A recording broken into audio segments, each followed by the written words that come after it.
Soy Analia Antic, profesora de Derecho Administrativo y de Modelos de Administración y Gestión Judicial de la Facultad de Derecho de la Universidad Nacional de Rosario. Estoy muy agradecida por la invitación del profesor Adolfo Alvarado Belloso para participar de esta, yo diría, una de sus tantas geniales ideas que tiene que ver con el Hablando del Proceso Judicial 365, donde nos invita a reflexionar sobre diferentes cuestiones que tienen que ver con la filosofía del proceso garantista, pero en una diversidad de aspectos con diferentes miradas que hacen a la interdisciplina y que hacen a la articulación quizás de ideas que nos permitan mejorar las herramientas que tienen que ver con la solución de los problemas que en este momento preocupan a nuestras sociedades. Les confieso que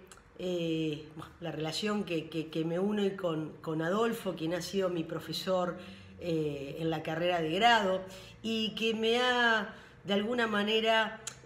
siempre marcado el camino hacia un pensamiento de innovación permanente y de pensar los problemas complejos con soluciones concretas que tengan que ver con un avance dentro de un modelo de integración de diferentes pensamientos a los fines de, como les decía, buscar soluciones diferentes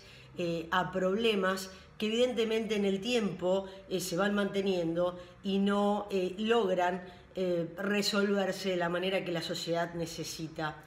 que se resuelvan. Y cuando hablamos de los problemas que quizás estén en la agenda en el día de hoy en nuestro país, tanto a nivel federal como a nivel provincial,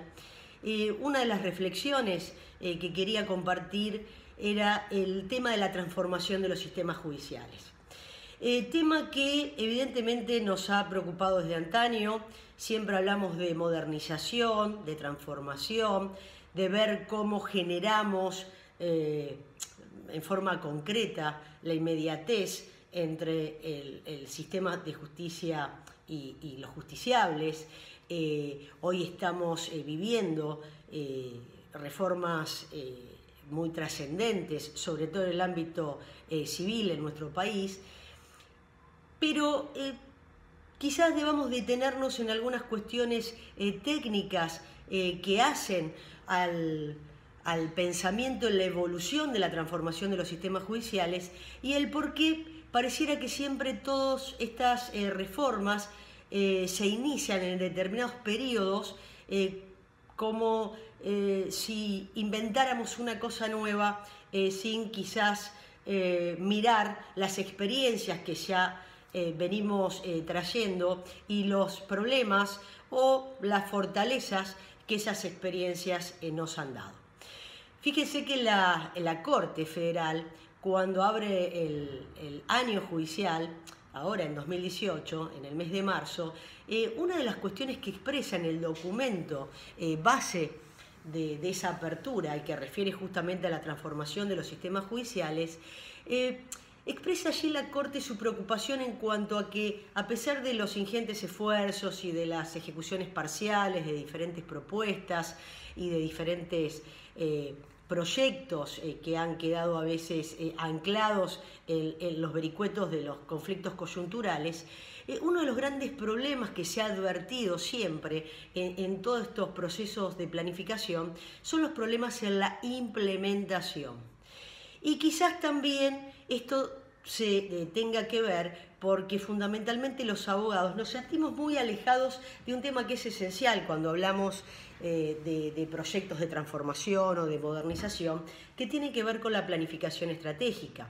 Entonces a veces se delinean estas ideas y se exteriorizan y se pretenden llevar a la práctica cuando no se realizó un diagnóstico previamente, un diagnóstico dentro del marco de la planificación estratégica, cuando no se trabajó en una catalogación de problemas, en una priorización de esos problemas, cuando no se trabajó con un equipo articulado con diversos poderes del Estado a los fines de que la gente que tiene idoneidad específica para realizar los seguimientos o la mensurabilidad en determinadas etapas, independientemente de quién conforme un gobierno en un momento determinado, es decir, cuando hablamos de planificación estratégica en materia de transformación de sistemas judiciales, por ejemplo, tenemos que olvidarnos de los plazos de los mandatos constitucionales, tenemos que estar pensando en planificaciones que a veces exceden los 10 años, los 15 años, es decir, idear cómo nos vemos o cómo pensamos al sistema de justicia dentro de 15 o 30 años. Y esto es a veces lo que en Latinoamérica generalmente falla, y fundamentalmente en nuestro país, cuando queremos realizar estas transformaciones rápidamente, generando cambios culturales que podemos llamar de laboratorio, y no realmente seguir los pasos que una planificación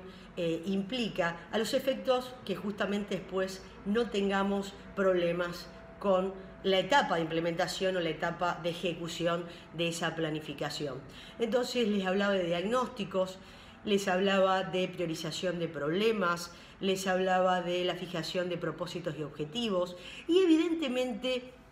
establecer misiones y visiones, que ¿con qué tienen que ver? Las misiones con el corto plazo, dónde nos vemos, es decir, dónde nos vemos llevando adelante o ejecutando o consiguiendo los objetivos, esos propósitos en el corto plazo, en planes que pueden tener de 3 a 5 años, y las visiones, exactamente la misma situación, pero cómo nos vemos ya con un pensamiento más a mediano o largo plazo, es decir, a planes que superen los 10 años y que de alguna manera se vayan controlando, se vayan mensurando, se vayan ajustando dentro de las flexibilidades lógicas que tiene que tener un sistema planificado de aquí a 15 años a 30 años. Entonces quizás la primera cuestión, cuando estamos inmersos hoy en un proceso muy fuerte de modificación de las estructuras organizativas de la oficina judicial, de las estructuras organizativas y de gestión del Poder Judicial, cuando estamos trabajando en la modificación casi total y holística de las herramientas para llevar adelante los procesos, como son los códigos procesales, tanto a nivel de las provincias como a nivel nacional, detenernos para pensar hacia dónde queremos ir con todas estas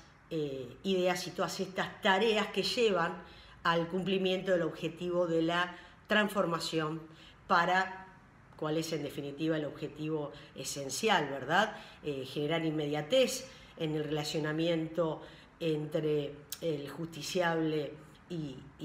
el órgano que tiene a su cargo la prestación del servicio de justicia, fundamentalmente generar algo que no tiene que ver con la realización del valor justicia, porque lo que el Poder Judicial en definitiva presta es un servicio de justicia, pero que tiene que ver con la realización de un valor que hoy resulta trascendental, que tiene que ver con la certidumbre. Y para todo esto, todos los actores, no solamente los actores del Poder Judicial, sino de los demás órganos del Estado, de las asociaciones intermedias, de las universidades, es decir, de todos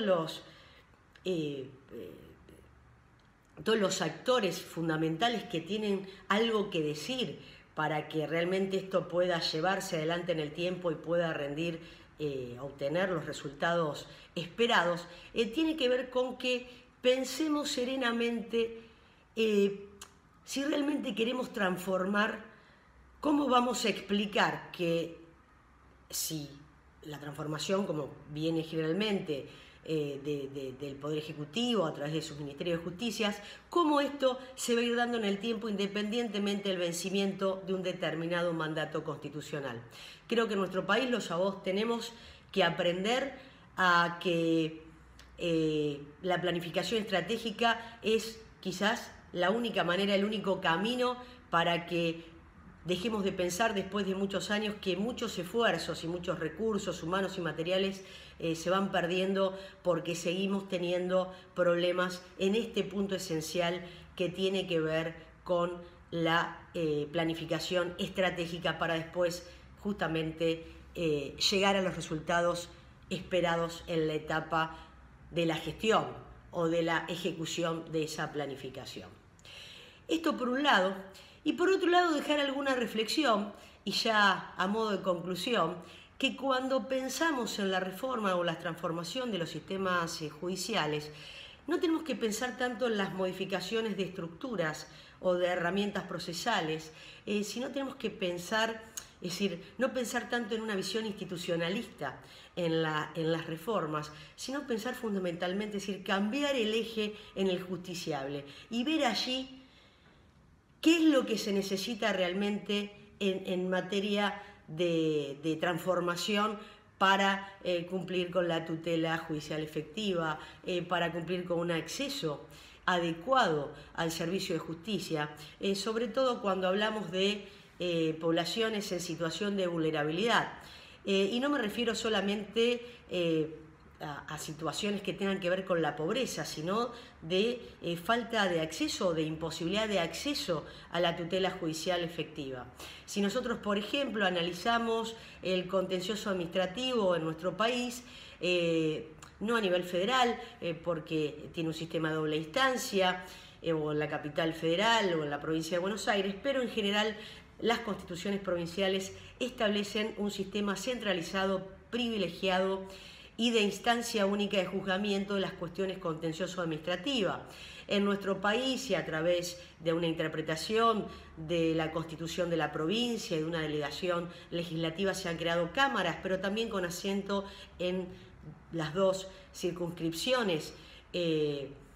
quizás con mayor grado de litigiosidad en el contencioso administrativo, pero que no resuelve el problema del acceso a la jurisdicción de una cantidad de personas que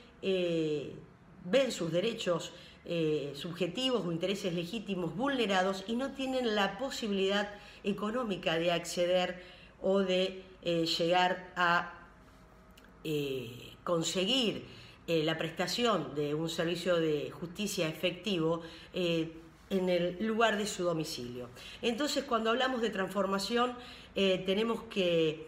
pensar muy bien la idea de dónde queremos que ese servicio de justicia llegue, y en materia de lo contencioso administrativo quizás cambiar esa cultura de pensar en la defensa del Estado, en darles jurisdicciones privilegiadas, especializadas, y pensar que quizás existan